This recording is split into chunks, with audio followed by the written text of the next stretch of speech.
Hello everyone and welcome to William Topps TV. I'm your host and today I'll be taking you on a tour of the 10 most fascinating graves of Père Lachaise. This Parisian cemetery is famous for its illustrious residents and impressive funerary art. Get ready to uncover the stories and mysteries behind these incredible graves. Let's get started!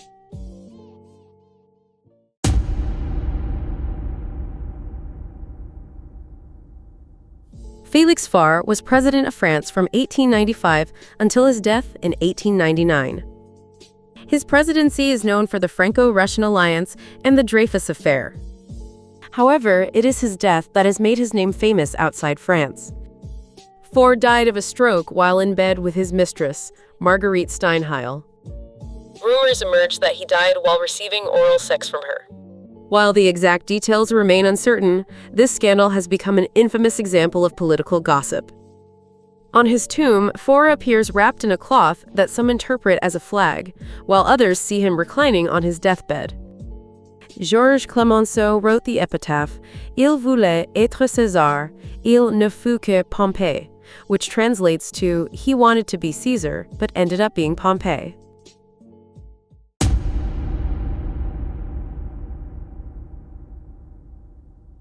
Georges Rodenbach was an influential 19th-century Belgian writer and poet, best known for his novel Bruges la Mort, which inspired the opera Die Totstadt. His tomb in the Père Lachaise Cemetery is particularly noteworthy because of its unique design, a bronze figure that seems to emerge from the tombstone, creating a truly striking image. This tomb is remarkable not only for its funerary art, but also for Rodenbach's literary legacy. The sculptural rendering suggests a sense of immortality and mystery, reflecting the tone of his works. The next time you encounter the name Rodenbach, remember that his tomb at Père Lachaise captures the essence of his life and his lasting influence on literature.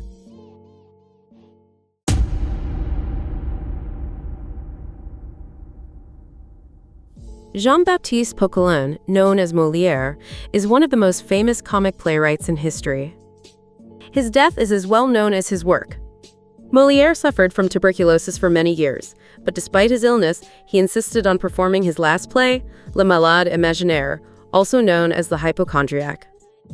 The play features a man suffering from illnesses he does not have, while Molière was battling a real illness. During one of the performances, Molière suffered a coughing fit and, shortly thereafter, died at home. Because of his profession as an actor, Molière could not be buried in consecrated ground, so only the king's intervention allowed him to be buried in a section reserved for unbaptized infants. In 1817, his remains were transferred to the Père Lachaise Cemetery, where he rests today. Molière's tomb at Père Lachaise is a testament to his legacy and the irony of his fate.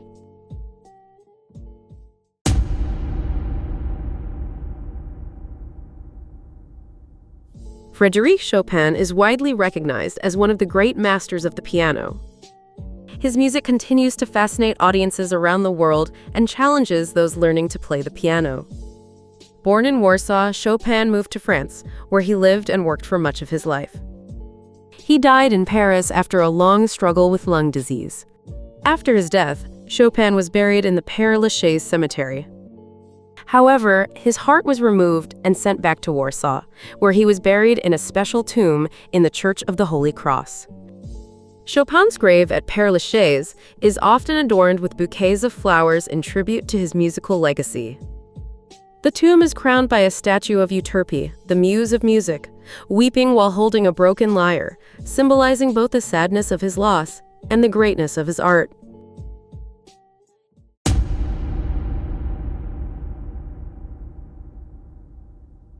Jim Morrison, the iconic lead singer of The Doors, rests in a surprisingly simple tomb in Père Lachaise Cemetery, although it is one of the most visited and well-known. Morrison died in Paris in 1971, presumably due to a drug overdose. His original grave at Père Lachaise was unmarked, and later, when the cemetery placed a plain headstone at the site, it was stolen. A bust of Morrison that was placed there also disappeared.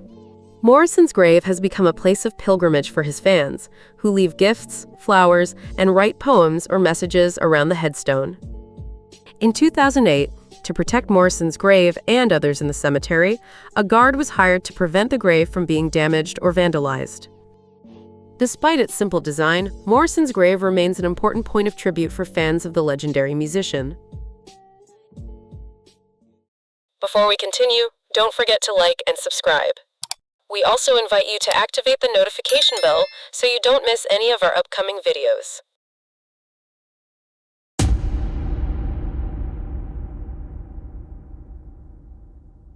Sidonie Gabrielle Colette, known simply as Colette, was an influential French writer whose literary legacy continues to be celebrated. She is particularly famous for her novel Gigi, which has been adapted for theater and film, in addition to her diverse writings ranging from novels to essays to autobiographies. Colette is also known for her unconventional love life and love affairs, which challenge the social norms of her time. Colette was such a prominent figure in French culture that, upon her death in 1954, she became the first woman in France to receive a state funeral, an honor reserved for the country's most prominent figures. Her tomb at Père Lachaise is constantly adorned with flowers as a sign of respect and admiration. The dedication of visitors to keep her tomb decorated reflects the profound impact her work and life have had on the culture and hearts of those who admired her.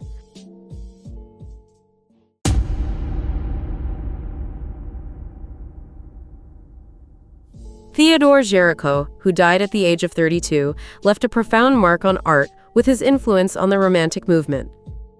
His most famous work, The Raft of the Medusa, is one of the most prominent paintings in the Louvre Museum and has captured the imagination of many. His tomb at Père Lachaise is equally impressive. The monument is crowned by a bronze statue showing Géricault reclining, holding his brush and palette. This depiction shows the artist at his peak, rather than reflecting the illness that weakened him before his death. In addition, on the side of the tomb is a bronze version of the Raft of the Medusa, allowing visitors to appreciate Géricault's talent and artistic legacy in a tangible way.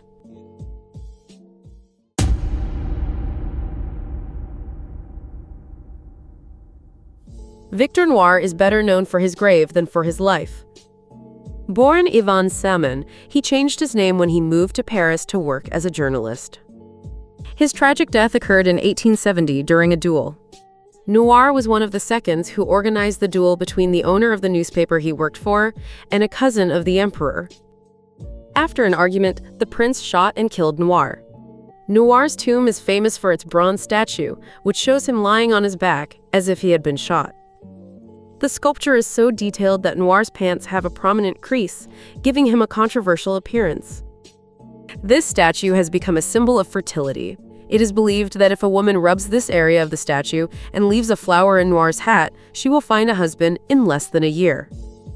Although the rest of the statue is covered in verdigris, Noir's crotch glows, showing the popularity and impact of this tradition.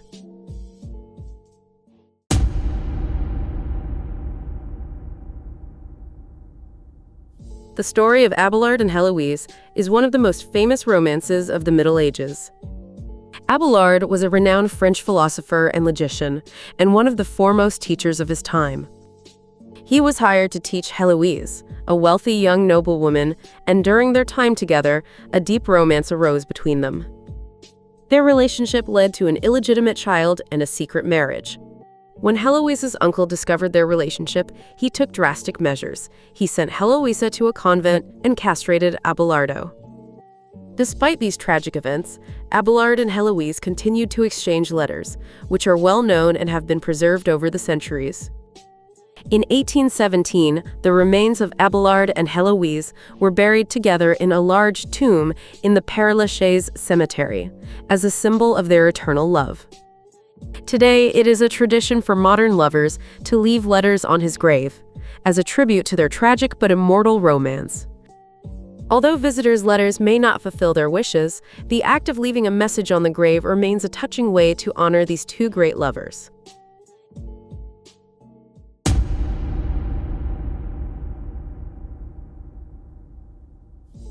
Oscar Wilde's grave is probably the most famous in the Père Lachaise Cemetery. Wilde, the well-known Irish writer of works such as The Portrait of Dorian Gray, died in France after being convicted in England of gross indecency. He sought refuge in France to avoid the stigma and consequences of his conviction in his native country. Wilde is said to have maintained his wit to the end of his life, and is said to have made a wry comment on his deathbed: "My wallpaper and I duel to the death," referring to the decoration of his room. Wilde's grave is famous for his monument, which features a figure of an angel with exposed genitals. This statue was vandalized shortly after its installation, and the monument was restored. Today, the tomb is covered with red markers, as it is a tradition for women to kiss the stone in honor of Wilde. This act demonstrates the enduring respect and admiration people have for the writer and his legacy.